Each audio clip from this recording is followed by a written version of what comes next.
Okay, I'll just show you how to delete a mobile from the Bluetooth audio system in this 2012 Mercedes Benz M-Class. So from any screen, if we go to telephone, so telephone's there, go to telephone, and then we use this to move it around. And you've got at the bottom telephone and connect device. When I go down to telephone there and click on telephone, you'll see there you've got import contacts, delete contacts, hide data. We don't want.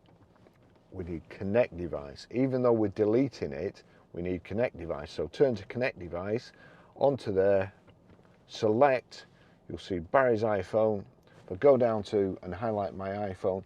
You'll also see there, it brings up another little sign at another icon at the side.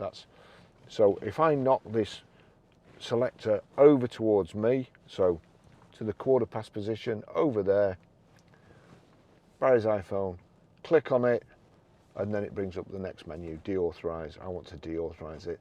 Do you want to deauthorize Barry's iPhone 13 Pro? No, I've just done all that for the good of my health. That's it gone.